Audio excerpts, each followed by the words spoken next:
चांद तारे ही क्या देखते रह गए। तारीख और अल्लाह का शुक्र है कि ये नया साल जुमा के दिन से शुरू हो रहा है।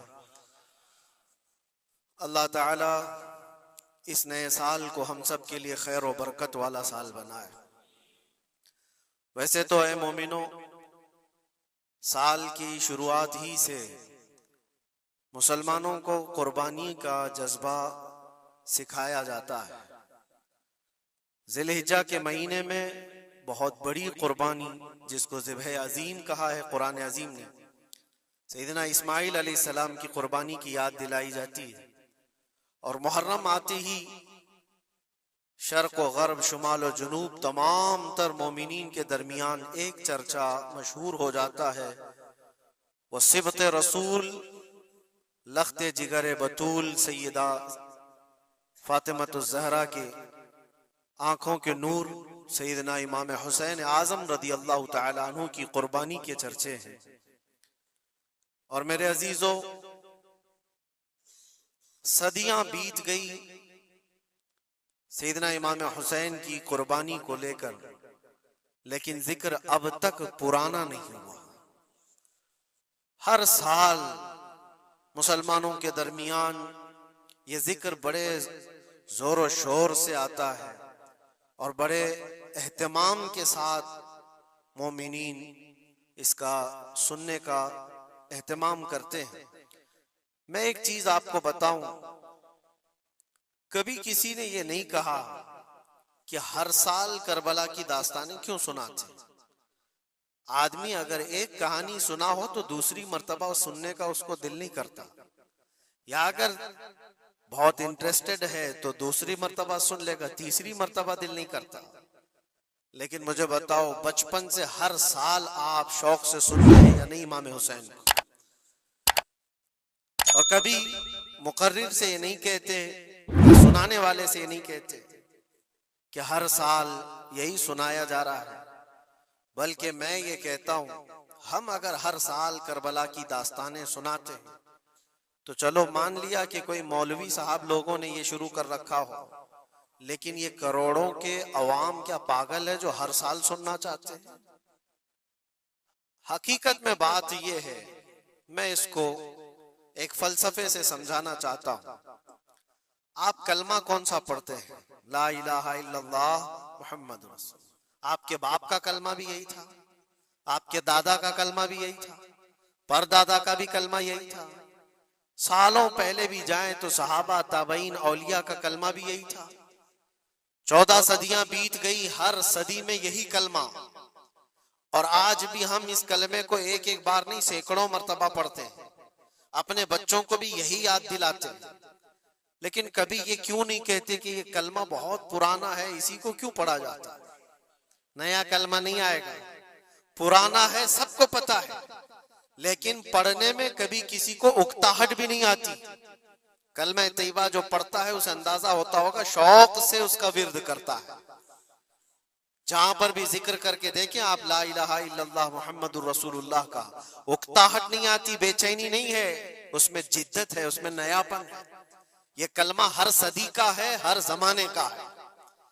तो 14 सदियों से जब कलमा पुराना नहीं हुआ तो फिर वो बात हमें याद आती, हुसैन आजम है कौन, जिसको इस शेर से समझा गया है, सर दाद न दाद दस्त दर दस्त यजीद, हक्का के बिनाए ला इला अस्त हुसैन। सर दे दिया हाथ न दिया यजीद के हाथ में, और हक तो ये है कि ला इला की जड़ का नाम हुसैन है।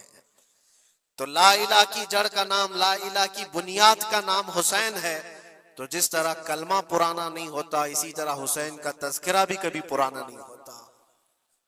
अजीज़ान गिरामी, मुहर्रमुल हराम ये हुर्मत वाले 4 महीनों में से एक है। साल के 12 महीनों में अल्लाह ताला ने कुरान पाक में फरमाया 4 महीने हुर्मत वाले हैं, रजब और फिर ये ज़िलक़ादा, ज़िलहिज्जा और मुहर्रम, ये 4 महीने हुर्मत वाले हैं। इसमें जंगो जिदाल, कत्ल क़िताल सब हराम है। सिर्फ आपस की बात नहीं कर रहा मैं किसी दूसरे के साथ भी जो जंगें होती थी उस वक्त ये सब हराम हो जाती, सब तलवारें नीचे रख लिए जाते हुर्मत वाले महीनों। लेकिन तुफ है, लानत है उस यजीदी फौज पर जिसने हुर्मत वाले महीने का भी ख्याल नहीं किया और ना ही कुफार और मुशरिकीन से उनका मुकाबला था, बल्कि रसूलुल्लाह के घर वालों से मुकाबला था, अहले बैत अतहार से मुकाबला था। हुर्मत वाले महीनों की धज्जियां उड़ा दी गई। करबला के उस मैदान को पूरा लालाजार कर दिया, इस तरह खून रेज कर दिया गया। हर जगह अहले बैत के टुकड़े नजर आते थे। वो एक अजीम सानहा है, एक अजीम हादसा है जिसको रहती दुनिया तक भुलाया नहीं जा सकता। आज मैं थोड़ी बातें अर्ज करके आपके सामने ये बात रखूंगा। अल्लाह के नबी सल्लल्लाहु तआला अलैहि वसल्लम ने इस हुर्मत वाले महीने की फजीलत भी बयान फरमाई और इस मुहर्रम में हजरत हफ्सा रदी अल्लाह तआला अन्हा जो हुजूर की ज़ौजा हैं, वो फरमाती हैं रसूल पाक सल्लल्लाहु तआला अलैहि वसल्लम 4 अमल जिंदगी में कभी तर्क नहीं करते थे, छोड़ते नहीं थे। वो क्या है? तो आप फरमाती हैं उनमें से एक आशूरा का रोजा हुजूर कभी नहीं छोड़ते थे। आशूरा का रोजा रसूल पाक सल्लल्लाहु तआला अलैहि वसल्लम कभी तर्क नहीं फरमाते। इसकी बड़ी फजीलत है। यह आशूरा क्या है? 10वीं मुहर्रम के दिन को आशूरा कहा जाता है।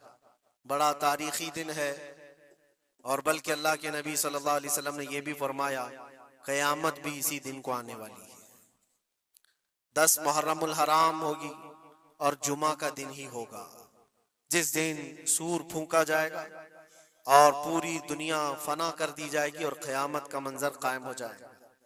आशूरा का दिन आता है तो ऐ मोमिनो सब के सब अल्लाह की बारगाह में दौड़ आ जाओ, इबादत के लिए लग जाओ और उस दिन ये याद करना चाहिए कि यही वो दिन होगा जब हमें बारगाह रब्बुल इज्जत में खड़ा किया जाएगा। अव्वलीन से लेकर आखिरीन तक जितने भी पैदा हुए इस रोए जमीन पर सबको उठाया जाएगा, हिसाब व किताब होगा और वो 50,000 साल के बराबर का एक दिन होगा। उस दिन को याद करके आशूरा का एहतमाम करना जरूरी है। आशूरा में तो वैसी यादगारें बहुत हैं। आदम अलैहिस्सलाम के मुतालिक उनकी तौबा उसी दिन कबूल हुई। नूह अलैहिस्सलाम की कौम पर जो अजाब आया था तूफान का, वो तूफान नूह से कश्ती को जो नजात मिली नूह अलैहिस्सलाम की, वो भी आशूरा का दिन था। सैयदना यूनुस अलैहिस्सलाम को मछली के पेट से बाहर निकाला गया, वो भी आशूरा का दिन था। मूसा अलैहिस्सलाम को फिरौन से नजात दी गई, फिरौन गर्क हो गया, पानी में डुबो दिया गया, वो भी आशूरा का दिन था। बहुत सारी इस तरह की तारीखी चीजें आशूरा के दिन। लेकिन ये सारी तारीखों पर एक तारीख गालिब आ जाती है, वो रसूलुल्लाह के नवासे की कुर्बानी का दिन, इसलिए कि वो पूरी उम्मत को हिला देने वाला हादसा है। नबी आखिर ज़मान सल्लल्लाहु तआला अलैहि वसल्लम ने अपने उस लख्ते जिगर को, अपने उस नूरे नजर को, जिसके लिए अपने सजदे लंबे कर दिया करते थे। जानते हैं आप हुजूर पाक सल्लल्लाहु अलैहि वसल्लम के एक बेटे थे हजरत इब्राहिम, और ये उसी जमाने के हैं जब हजरत इमाम हुसैन भी पैदा हुए थे और हुजूर की गोद में आपके अपने बेटे भी थे।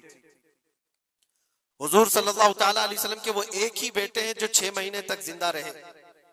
हुजूर सल्लल्लाहु अलैहि वसल्लम अपनी गोद में बिठाकर उन्हें प्यार कर रहे थे और इमाम हुसैन को भी गोद में रखे हुए थे। एक तरफ नवासा है और एक तरफ बेटा है।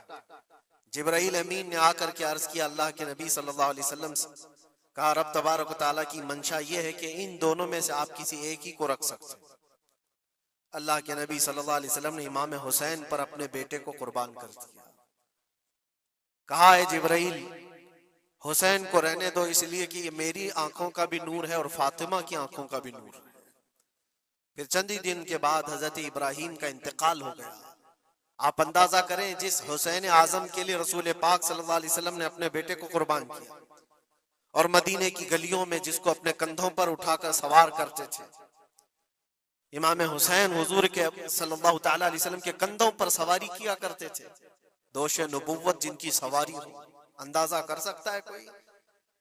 उस हुसैन आजम के चर्चे मदीने तैयबा में बचपन में ही आम थे। सहाबा इकराम रिज़वानुल्लाहि तआला अलैहिम अजमईन देखते थे कभी हुजूर सल्लल्लाहु ताला अलैहि वसल्लम मस्जिद नबवी तशरीफ लाते तो ये दोनों शहजादे हुजूर के जुब्बे पर लटके हुए आते थे। कभी हुजूर मिंबर पर खड़े हैं तो एक शहजादा हुजूर के एक कदम को पकड़ा है, दूसरा दूसरे कदम को पकड़ा हुआ है। ये तो उनकी परवरिश थी जो बचपने की थी। सहाबा उनकी इस बचपने पर रश्क किया करते थे और सहाबा इकराम रिज़वानुल्लाहि ताला अलैहिम मजमईन अदब हद दर्जे का करते थे। आपको मैं बताऊं, अदब तो ऐसा था अहले बैत अतहार का। इमाम हुसैन की उम्र छोटी सी थी, इमाम हुसैन, और एक जमाना ऐसा था जब हुजूर पाक सल्लल्लाहु अलैहि वसल्लम के विसाल के बाद हजरत अबू बकर का जमाना आया, 2.5 साल आपने खिलाफत की।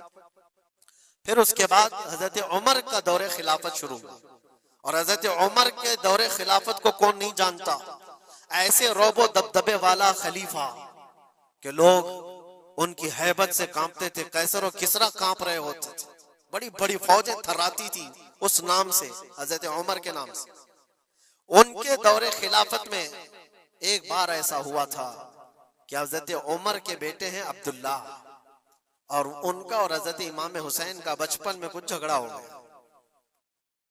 छोटी उम्र थी, इमाम हुसैन की भी उम्र छोटी थी, अब्दुल्ला की उम्र भी छोटी थी।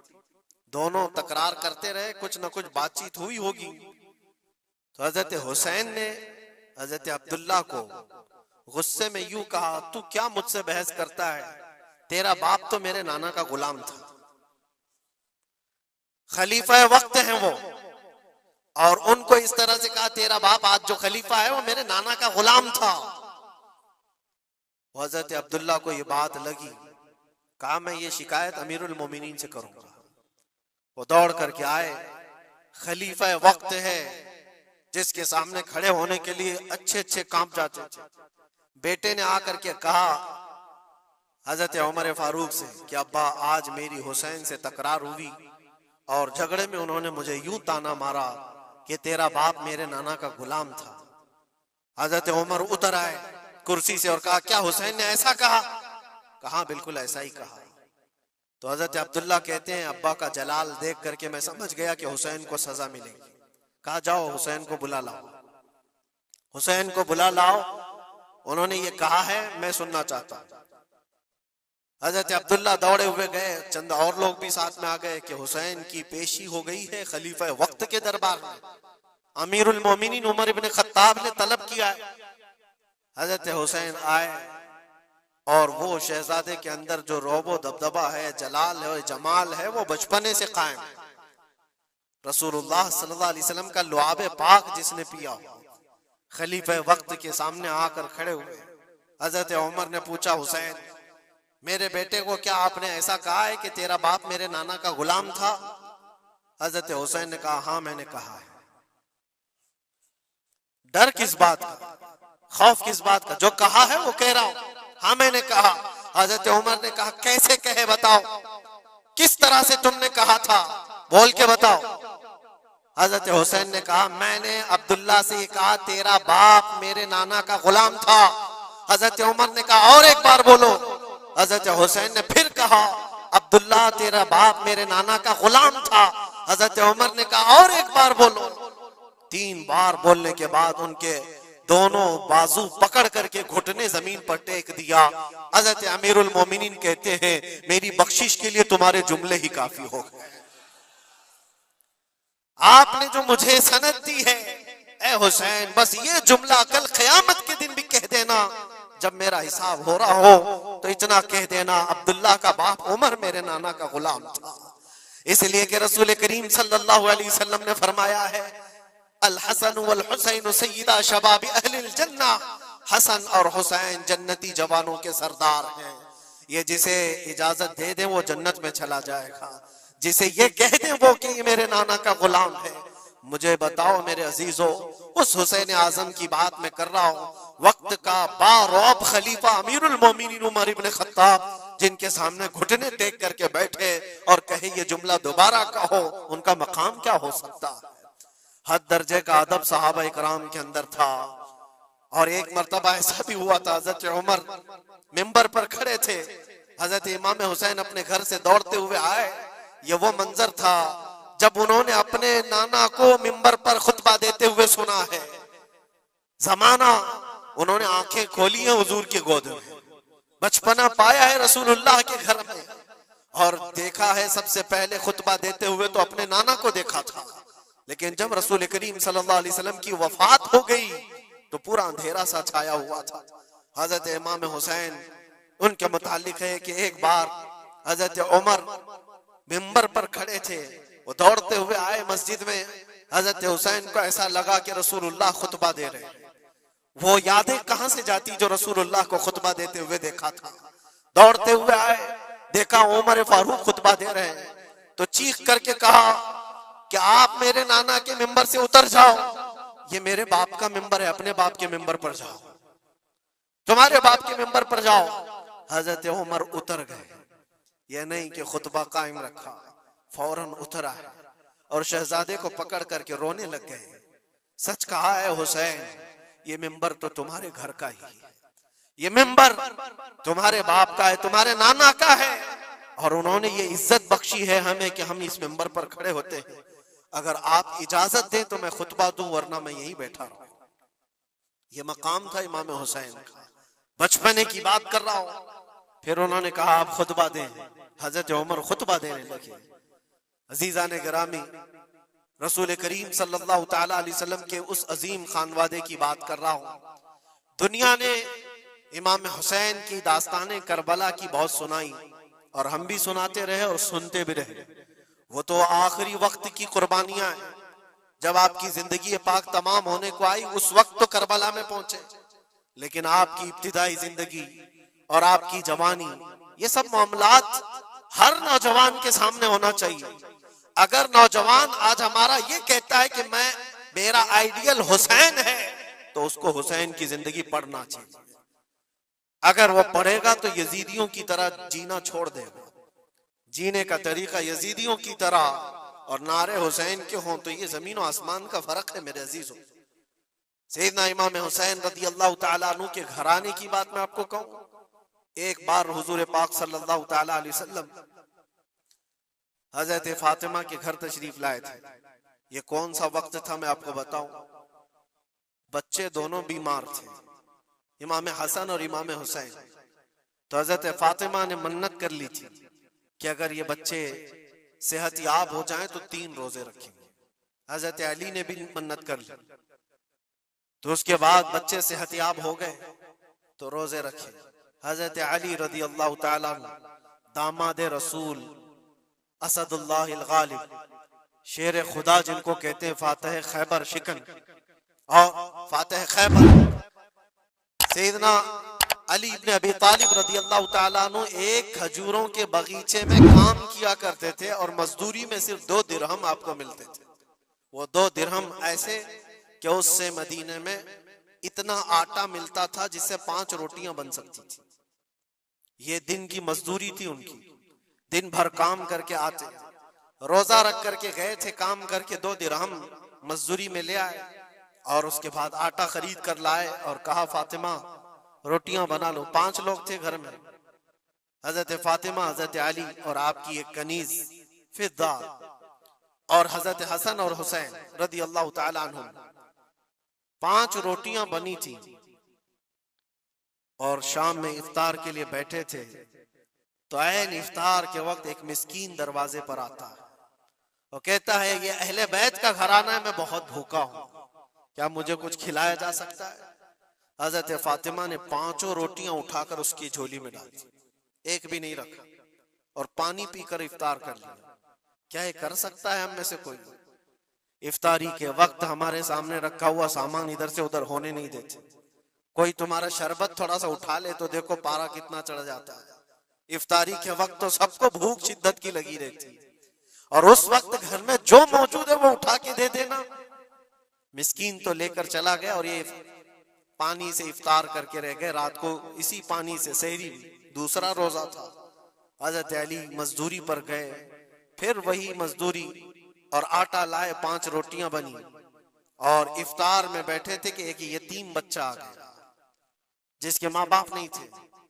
उसने आवाज लगानी शुरू की कि मेरा कोई नहीं है, मेरा आसरा नहीं है, मेरा बाप नहीं है, मैं यतीम हूं। क्या मुझे इस घर से खिलाया जा सकता है? आज हजरत फातिमा ने वो 5 रोटियां उठाई, उसकी झोली में डाल दी, कहा सब्र कर लो, हम पानी पी लेंगे। पानी पीकर दूसरा दिन इफ्तार कर लिया इन्होंने, और उस दिन उसी तरह से सहरी किए। और तीसरा रोजा था। कौन रख सकता है मेरे अजीज? एक रोजा ही लोगों के लिए कितना भारी होता है। तीसरा रोजा था बगैर किसी चीज के खाए हुए। और तीसरे रोजे के बाद फिर मजदूरी की हजरत अली ने, फिर उतनी मजदूरी से आटा खरीद लाए, 5 रोटियां बनी। और आज इनके खाने का वक्त था, इफ्तारी करने ही वाले थे। जेल से छूटा हुआ एक कैदी इनके घर के पास आया। कैदी था जो बरसों से जेल की सजा काट रहा था। अचानक आया और कहा मैं बहुत भूखा हूं, मेरे पास कोई असबाब नहीं, खाने पीने का कोई सामान नहीं, और मैंने इस घराने की बड़ी तारीफ सुनी है, ये अहले बैत का घराना है, क्या मुझे खिलाया जा सकता है? यकीनन वो लजपाल घराना है, वो सखी घराना है। आज भी 5 रोटियां उठाई और डाल दी, और हालत ये हो गई थी कि सबका पेट पीठ से लग गया था और आवाज नहीं निकल रही थी किसी की। तीसरा दिन गुजरा था और उस वक्त सब हसनैन करीमैन ताक में दुबके हुए अंदर बैठे हुए थे। हजरत अली झुके हुए थे, हजरत फातिमा भी वो सजदे में थी। रसूल करीम सल्लल्लाहु ताला अलैहि वसल्लम इस हालत में इस घराने में तशरीफ लाते और आए, आवाज दिया तो आवाज किसी की निकल नहीं रही, सन्नाटा है घर में। देखा तो हसनैन करीमैन जिस्म पूरा लागर दिख रहा है, दीवार से दुबके हुए बैठे हैं। हजरत फातिमा अलग, हजरत अली अलग। ये क्या मंजर है? ये अहले बैत वो है जो फाका करते थे लेकिन शिकायत किसी के पास करते नहीं थे। ये नहीं कि हमारे घर में कुछ नहीं है, कभी नहीं कहा। इसी तरह बैठे रहे। अल्लाह के नबी सल्लल्लाहु अलैहि वसल्लम पूछ रहे थे तुम्हें क्या हो गया? इसी असना में उनका जवाब आने से पहले जिब्राइल अमीन आयत लेकर के आ गए। आयत लेकर के आ गए। कुरान पाक की आयत सूरह दहर में आज भी मौजूद है। अल्लाह ताला फरमाता है वयुतइमून अत्तआम अला हुब्बिही मिस्कीनन व यतीमन व असीरा। ए रसूल पाक, ये वो घराना है जो अल्लाह की मोहब्बत में कभी मिस्कीन को खिलाता है, कभी यतीम को खिलाता है और कभी कैदियों को खिलाता है। और हुजूर को हजरत जिब्राइल ने बशारत दी, न वो मिस्कीन घर पे आया था, न यतीम घर पे आया था, न कैदी घर पे आया था। वो तो अल्लाह का फरिश्ता था जो अहले बैत का इम्तिहान ले रहा था। और ये अहले बैत का घराना इम्तिहान में मुकम्मल कामयाब है और इनके खाने के लिए अल्लाह ताला जन्नत से खाने नेमत उतार रहा है। ये वो घराना था। क्या इस सबर को आप देख सकते हैं? बचपन में जहां इतना सबर सिखाया गया हो, बच्चों ने ये उलझ करके कहा हो कि माँ क्यों दे रही हो रोटियां, हमारे लिए भी तो कुछ रखो। ये वो आदाब थे, ये वो परवरिश थी जो करबला के मैदान में उनको जबल इस्तिकामत बनाया हुआ था। टस से मस नहीं होते थे। ये अचानक आई हुई परवरिश नहीं थी, अचानक मिली हुई तरबियत नहीं थी। उनकी गुट्ठी में घोल करके पिलाई गई हुई तरबियत थी। हसनैन करीमैन को ये सब्र और इस्तिकामत उनकी माँ और उनके बाप ने उस वक्त से दिया है जब अभी वो शऊर की आंखें खोल रहे थे। अजीजा ने ग्रामे वकार, इस्तिकामत किसको कहते हैं? यही एक जुमला, एक लफ्ज याद कर लो, बस काफी है। आज मेरा मैसेज इतना ही है। इस्तिकामत है सिर्फ और सिर्फ जुल्म सह करके मर जाना, ये कोई कमाल की बात है। जालिम के सामने डटे रहना और हक बात का ऐलान करना, ये इस्तिकामत है। और ये सारी करामतों से बढ़ करके है। सारी करामतें, जो भी वली करामत दिखाता है वो नबूवत का पर्ता होता है, मौजज़े का पर्ता होता है। नबी मौजज़ा दिखाते हैं। मौजज़ा क्या है? ऐसा काम जो आम इंसान नहीं कर सकता। जैसे हजरत मूसा अलैहिस्सलाम ने अपने लकड़ी को जमीन पर डाला तो वो सांप बन गया, अज़दा बन गया। हजरत ईसा अलैहिस्सलाम मट्टी के परिंदे को फूंक मारते थे तो वो उड़ जाता था। ये मौजज़ा है। और वली से जो काम सादिर होता है ऐसा जो आम इंसान नहीं कर सकता, उसको क्या कहते हैं? करामत। वली से करामत साबित होती है। बहुत सारे औलिया कराम से करामतें सादिर हुई। सरकार गौसे पाक रदी अल्लाह ताला अन्हु की करामतें बहुत है। सरकार गरीब नवाज की करामत है। बहुत सारे औलिया कराम की बहुत सी करामतें। इन्होंने कभी पानी पर अपने मुसल्ले बिछाए, कभी हवाओं में चल के दिखाए, या फिर मुहय्यरुल उकूल काम जो आम इंसान की समझ में ना आए, ये सब करामतें देखकर इंसान हैरत में आ जाता है, ऐसा कैसे। और आज भी सारे लोग इसी चक्कर में बाबाओं के पीछे घूमते रहते हैं कि कोई चमत्कार दिख जाए, चमत्कार नजर आ जाए। चमत्कार देखने के लिए इंसान पागल हो जाता है। इसी जो आपकी जुबान में चमत्कार और करामत अलग चीज है। जादूगर कोई चीज दिखा रहा है वो चमत्कार है, करामत देख करके तुम ये समझने लगते हो इससे बड़ा कोई हो ही नहीं सकता, इससे बड़ा कोई नहीं हो सकता। अगर तुम्हारे सामने कोई बाबा हवा में उड़ के दिखा दिया तो हो गया फिर तुम्हारा, सारी चीजें उसके पीछे कुर्बान, इससे पहुंचा हुआ कोई नहीं। मैं आपको कहता हूं दुनिया की सारी करामतें एक जगह पर हक बात पर अटल हो जाना, इस्तिकामत उससे बढ़ करके वो इमाम हुसैन ने करबला के मैदान में दिखाया है। करामत क्या है इमाम हुसैन नहीं दिखा सकते थे? अरे सारे औलिया जिनके कदमों से लगे हुए हो, जहां से विलायत बट रही हो, हजरत मौला अली को क्या कहते हैं? शाह विलायत कहा जाता है। सारे औलिया इकराम की विलायत वहां जाती है। तो क्या इमाम हुसैन करबला में अपनी करामत दिखा करके काबू नहीं कर सकते थे? और लोगों के इस जहन में आने वाले सवाल को दूर करने के लिए इमाम हुसैन के शहजादों में 600 साल बाद आने वाले गरीब नवाज ने अजमेर की धरती पर दिखाया भी था। तुम अगर पानी बंद करते हो तो मोइनुद्दीन एक खटोरी में पूरा पानी समा सकता है। क्या नहीं हुई थी? अन्ना सागर का पूरा पानी एक खटोरी में सरकार गरीब नवाज के हुक्म पर नहीं जमा हुआ था, और आपने छोड़ दिया तो पानी पूरा चला गया। वो 600 साल बाद आने वाले गरीब नवाज जो इमाम हुसैन की औलाद में से इतने सालों बाद आने वाली औलाद में ये पावर है, ये ताकत है, तो हुसैन के हाथों में क्या ताकत हो सकती? अरे दरियाए फुरात तो उनके कदमों से लग करके बहता अगर हुक्म देते। लेकिन इमाम हुसैन रज़ी अल्लाह तआला अन्हु करामत से अगर वो मामला हल कर देते तो हम जैसे निकम्मों के लिए आइडियल कौन होता? हम जैसे गरीबों के लिए आइडियल कौन होता? वो तो बड़े लोग थे, मुत्तकी थे, परहेजगार थे, रसूलुल्लाह के खानदान से थे। उन्होंने करामतों से उन मामलात को हल किया होगा। लेकिन हम जैसे लोग इस जमाने में अपने दौर के यजीदियों से लड़ने का वक्त होता तो हम कौन सी करामत दिखाते? इसीलिए इमाम हुसैन ने क़यामत तक आने वाले मुसलमानों के लिए करामत दिखा करके उस मैदान को फतह नहीं किया, इस्तिकामत दिखा करके। ये मैसेज था कि ऐ मुसलमानों, जैसी भी बड़ी ताकत तुम्हारे सामने आए डटे रहो, जमे रहो और मरने का खौफ ना रखो। अगर कट जाते हो, मर जाते हो तो कोई फर्क नहीं पड़ता, क्योंकि रब तबारक व तआला ने पहले ही कुरान में गवाही दे दी है, वला तक़ूलू लिमन युक़तलु फी सबीलिल्लाहि अमवात बल अहयाउ वलाकिन ला तशऊरून। जो अल्लाह की राह में मारे जाएं उन्हें मुर्दा न कहो, वो जिंदा हैं, तुम्हें उसका शऊर नहीं। और वो जिंदगी तो आज भी हम देख रहे हैं, आज भी हम देख रहे हैं। इस्लाम जिंदा होता है हर करबला के बाद। क्या ये नहीं देख रहे? हर घर पे इमाम हुसैन के चर्चे।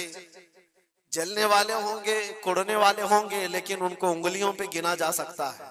बाकी चाहने वालों की तादाद सितारों से ज्यादा है। इमाम हुसैन का झंडा आज भी उसी तरह लहरा रहा है। सच बताऊं मैं आपको, कभी आपको इत्तेफाक हो तो मुल्क शाम के दिमश्क में भी जाना, जहां पर 3 साल यजीद का दरबार लगता था। वो भी अपने वक्त का खलीफा बना हुआ था, और उसने जो अपने दौरे खिलाफत में, अपने दौरे हुकूमत में जुल्म ढाए वो तारीख में रकम हो चुके हैं। जाकर के पूछना अहले शाम से, दिमश्क वालों से कि एक दौर यहाँ तुम्हारा बादशाह रहता था, शाम का हुक्मरान यजीद, वो कहाँ है, उसकी कब्र कहाँ है? लोग तो बगलें उठा करके आपको कहेंगे कि यहाँ तो कोई ऐसी कब्र नहीं दिखती। हाँ, हमको पता है, बाज मुअर्रिखीन ने, बाज दानिश्वर जो पढ़े लिखे वो कहते हैं जहां पर सारा कचरा एक जगह फेंका जाता है, डम किया जाता है दिमश्क का, वहां कहीं उसकी कब्र खो गई, उसमें कहीं कब्र खो गई। ये तो उसकी बात कर रहा हूं जो बादशाह था, फौज रखता था, ताज रखता था, तख्त रखता था और हुकूमत रखता था। उसका सवाल ऐसे। फिर आओ इराक की सरजमीन पर और करबला जाओ। सोचो, एक खुला चटेल मैदान था, यहाँ पर कोई आबादी नहीं थी, दूर दूर तक एक दरियाए फुरात बहती थी और बाकी कुछ नहीं था। और जाकर के आप ढूंढने लग जाओगे क्यों मैदान कहाँ है, तो तुम्हें मैदान नहीं मिलेगा, हर जगह आबादी ही आबादी। एक हसीन और जमील शहर है और लोगों से पूछो कि यहाँ तो हमने सुना था रसूलुल्लाह के शहजादे हुसैन को काट करके टुकड़ों में बदल दिया गया था, उनके शहजादों को, और इमाम हुसैन के सर को अलग कर दिया गया, जिस्म को अलग कर दिया गया, उनके बेटों के जिस्म पर घोड़े दौड़ा दिए गए थे। सुना तो ऐसा था कि उनके सब जिस्म को इस तरह से बिखेर दिया गया था। वो कहाँ हैं, क्या मिट गए तारीख में? नहीं, आपको हाथ पकड़ कर ले जाकर ऐसे दरबार में खड़ा करेंगे जिस दरबार की ऊंचाई देखने से टोपी गिर जाती है। उस हसीन दरबार को देखते ही दिल में हैबत तारी होती है और फिर तुम बेइख्तियार ये कह दोगे, हुसैन का दरबार देखते ही तुम्हारी जुबान से ये अल्फाज निकल पड़ेंगे, शाह अस्त हुसैन, बादशाह अस्त हुसैन। वो अब भी बादशाह है, अब भी शाह है, और हजारों लोगों को देखा है हमने हुसैन आजम की कब्र पाक के पास आते हैं। मैं पूछा था एक बड़े बुजुर्ग से, चिट्ठियां वहां पर बहुत अंदर रहती हैं, बहुत सारे लोग अपने पैसे भी डालते हैं, नजराने भी पेश करते हैं, बहुत सारी चिट्ठियां होती हैं। मैंने पूछा चिट्ठियां क्या है? कहा बरसों से रिवाज है, जब किसी का कोई मसला हल नहीं होता तो वो पूरा चिट्ठी में अपना लिख करके लाता है और इमाम हुसैन के पास पेश करता है, इसलिए कि उसका विजदान ये कहता है हम रियाया हैं और वो बादशाह है। बादशाह के सामने अगर शिकायत ना की जाए तो फिर किसके सामने की जाए? लोग अपनी शिकायतें आज भी पेश करते हैं। मैं कहना ये चाहता हूं मेरे अजीजों, 14 सदियों के बाद भी जिसकी बादशाहत खत्म नहीं होती, वो किस बात की वजह से है? वो इस्तिकामत की बुनियाद पर है। इसीलिए तो कुरान में अल्लाह ने फरमाया इन्नल्लज़ीना क़ालू रब्बुनल्लाह थुम्मा इस्तक़ामू, बेशक वो लोग जिन्होंने कहा हमारा रब अल्लाह है फिर जमे रह गए, ततनज़्ज़लु अलैहिमुल मलाइका, उन पर अल्लाह फरिश्ते उतारता है और फरिश्ते ये कहते हुए आते हैं जो इस्तिकामत के साथ खड़ा है उसको कि घबराओ मत, डरो मत, अन करीब अल्लाह तबारक व तआला ने जो तुमसे वादा किया है वो तुम्हें मिलने वाला है। ये इस्तिकामत के साथ रहने वाले के लिए मलाइका उतारे जाते हैं। आज भी हमारा इम्तिहान इसी इस्तिकामत को लेकर के है, कितने जमे रहोगे, कितने डटे रहोगे, यही इम्तिहान आने वाला है। आगे भी देखना, इस जमाने में भी देखना, तुम्हारी टोपियां उतारी जा रही, तुम्हारी दाढ़ियां नोची जा रही, तुम्हारे बुरखे, तुम्हारे हिजाब सब सवालिया निशान हैं। अब तो हालात ये हो गए हैं, लोगों को इतनी खुजली है कि अजान की आवाज से भी पूरे जिस्म में कुछ लोगों को खुजलियां होती हैं। तकलीफें इतनी हैं कि सब उतार दो, कोई अजान की आवाज नहीं। सदियों से जो अजान की आवाजें गूंज रही थी, आज पता नहीं पागलों के दिमाग में कौन सी चीज सवार है, कौन सा शैतान सवार है। ये सिर्फ और सिर्फ इसलिए नहीं है कि अभी अभी के बने हुए शैतान हैं, शैतान तो पुराने हैं, लेकिन इम्तिहान की घड़ी तुम्हारी है। वक्त अभी हमारे इम्तिहान का आ चुका है। ये जो पूरी दुनिया के हालात आप देख रहे हैं, इन हालात में भी मेरे अजीजों एक बात याद रखना, बहुत सारे तूफान, बहुत सारी आंधियां आएंगी। अगर तुम ईमान की हिफाजत के साथ इस दुनिया से गए तो अमन में हो, वरना अल्लाह के नबी सल्लल्लाहु अलैहि वसल्लम ने इसी जमाने के लिए फरमाया था, वो जमाना आएगा मेरी उम्मत पर कि सुबह मोमिन होंगे, शाम में काफिर हो जाएंगे। शाम में मोमिन सोएंगे, सुबह काफिर उठेंगे। वो उस जमाने में हम आ चुके हैं जहां ईमान का सौदा होने लग गया है। लोग तो आज, मुझे पता है मैं हर चीज पर बात करूं तो बहुत लंबी बात चली जाएगी। हमारी कौम में सबसे ज्यादा वो गद्दार लोग मौजूद हैं जो चंद टकों के लिए, जो चंद पैसों के लिए मुखबिरी किया करते हैं और ईमान बेचते हैं। इनको क्या हासिल होता है? अपनी कौम की खबरें जाकर के लोगों को पहुंचाना, पुलिस को खबर देना, उसको खबर देना, नेताओं की चाटुगिरी करना, ये सब चीजें तुम्हारे यहाँ कहां से आ गई? तुम तो खैर उम्मत हो, हुसैन आजम के गुलामों में तुम्हारा नाम होता है। तुम्हारा सीना तो ऐसा होना चाहिए कि कभी तुम्हें कोई गुलामी पे झुका ना सके।